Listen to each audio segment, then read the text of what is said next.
જય શ્રી કૃષ્ણ મિત્રો। તો સંવત 1934ને ઈસવીસન 1879એ સાવ ભયાનક દુષ્કાળ આવ્યો હતો। આ સમયગાળા દરમિયાન ધરતી પર વરસાદ ન પડતા લોકો ભૂખમરાના કપરાકાળનો સામનો કરી રહ્યા હતા। અનાજના દાણા દુકાળ જેવા થઈ ગયા હતા। એ સમયે લોકોના જીવનમાં સંત જલારામ બાપાએ આશાના કિરણ તરીકે પ્રવેશ કર્યો। તેમના નમ્ર અને ત્યાગમય જીવનમાં તેઓએ સદાવ્રત શરૂ કર્યું, જેનાથી હજારો લોકોને અન્ન મળી શકે, કોઈ ભૂખ્યું ન રહે, તે જ તેમની પ્રાથમિકતા હતી। ભિખારી હોય કે રાજા, તમામ માટે બાપાનું સદાવ્રત એક સમાન હતું। આ કાર્યમાં તેઓએ કોઈ જાતભેદ કે ધર્મભેદનો કોઈ વિચાર કર્યો ન હતો। અન્ન અને પાણીના અભાવે દુઃખી થતા માણસો માટે બાપાનું આ કાર્ય આશીર્વાદ રૂપ હતું। સંત શ્રી જલારામ બાપાની પત્ની વીરબાઈમાં પણ તત્કાલીન સમાજ માટે દિવ્યભૂમિ જેવા હતા। તેઓ બાપાના દરેક કાર્યમાં તેમને સહાયરૂપ બન્યા હતા। વીરબાઈમાના જીવનમાં પણ ભજન અને ભક્તિ એકમાત્ર ધ્યેય હતું। સંવત 1935ના કારતક વદ 9ના દિવસે વીરબાઈમાએ પ્રભુ ભજન કરતાં કરતાં આ નશ્વર દુનિયાને અલવિદા કહી હતી। તેમનું સમગ્ર જીવન પ્રભુ સેવામાં સમર્પિત હતું અને તેમના જીવનનો અંત પણ ભજનમાં પવિત્ર રીતે આવ્યો હતો। જીવનની અંતિમ ક્ષણો પણ તેમના જીવનના આદર્શોને પ્રગટ કરતી હતી। સંવત 1937ના મહાવદી 10ના બુધવારે જલારામ બાપા ભજનમાં લીન હતા અને સેવકોને જીવનના મૂલ્યોનું બોધન કરી રહ્યા હતા। આ સમયે તેમણે દેહ ત્યાગ કરીને પ્રભુપદને પામ્યા। જલારામ બાપાનું જીવન સમાજ સેવા અને માનવતાનું શ્રેષ્ઠ ઉદાહરણરૂપ છે। તે તેમના જીવનમાં જરૂરિયાતમંદોને મદદ કરવા માટે કાયમ તત્પર રહેતા અને તેમની આ મૂલ્ય પ્રેરિત જીવ સેવાનું સમાપન પણ માનવતાના પ્રવર્તક પ્રભુ ભક્તિમાં જ થયું। જલારામ બાપાના પ્રભુપદ પામ્યા બાદ તેમની સેવાઓના સચોટ આયોજન માટે ભક્ત હરિરામજીએ કાર્યસૂત્ર સંભાળ્યું।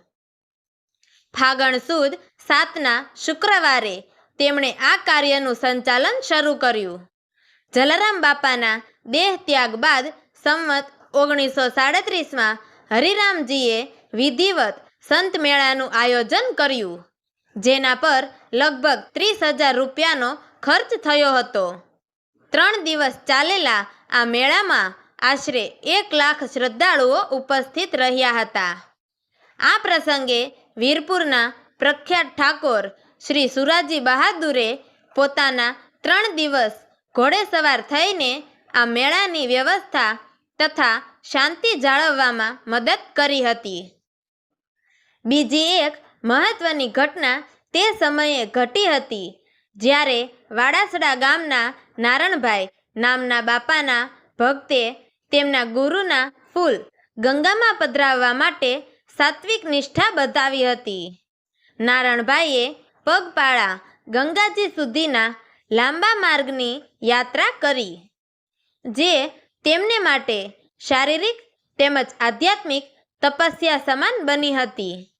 આ કાર્ય માટે તેમણે લાકડી અને વાંસળી સાથે 300 રૂપિયા બાંધી લીધા અને 6 મહિના સુધી પગપાળા સફર કરી। ગુરુ પ્રત્યે તેમનું અખંડ સમર્પણ જોઈને લોકો પ્રભાવિત થઈ ગયા હતા।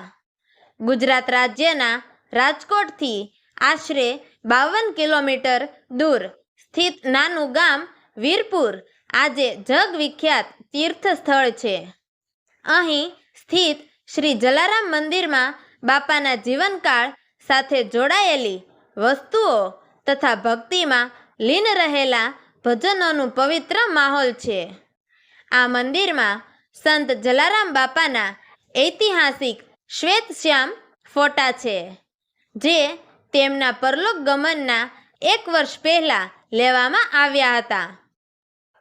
મંદિરના મુખ્ય આકર્ષણમાં ભગવાન શ્રી રામ, માતા સીતા, લક્ષ્મણજી અને હનુમાનજીની મૂર્તિઓ છે.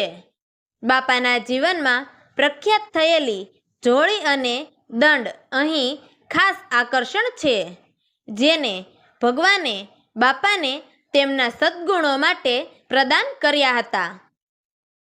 જલારામ બાપાના મંદિરો માત્ર ભારત જ નહીં પરંતુ વિદેશોમાં પણ ફેલાયેલા છે. ખાસ કરીને બ્રિટન, અમેરિકા, ન્યૂઝીલેન્ડ અને પૂર્વ આફ્રિકામાં તેમના મંદિરોને પ્રચલિત બિરદાવવા મળે છે. આ મંદિરોમાં ખાસ કરીને બાપાના ચિત્ર કે મૂર્તિ સાથે તેમના જીવન મૂલ્યોના પ્રસાર માટે વિશેષ આયોજન થાય છે.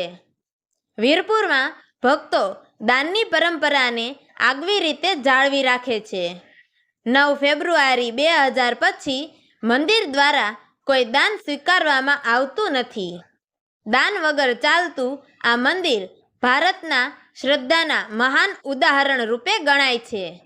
એ સાથે પણ આ મંદિરનું સંચાલન શ્રદ્ધાળુઓની અખંડ ભક્તિથી થાય છે. આ રીતે વીરપુર અને જલારામ બાપાનું આદર્શ જીવન, ત્યાગ અને ભક્તિ આજે પણ લાખો ભક્તોના હૃદયમાં નિરંતર વસે છે. તો મિત્રો, તમને અમારી આ વાર્તા પસંદ આવી હોય તો અમારી ચેનલને લાઈક કરજો, શેર કરજો અને જલારામ બાપાના અનોખા પરચાઓ વિશે આગળના ભાગોમાં જાણવા માટે નીચે આપેલા બ્લેક બટનને ક્લિક કરી અમારી ચેનલને સબસ્ક્રાઈબ જરૂરથી કરજો. તો મિત્રો, અમારી આ વાર્તાને છેલ્લે સુધી સાંભળવા માટે તમારો ખૂબ ખૂબ ધન્યવાદ. જય શ્રી કૃષ્ણ. હર હર મહાદેવ.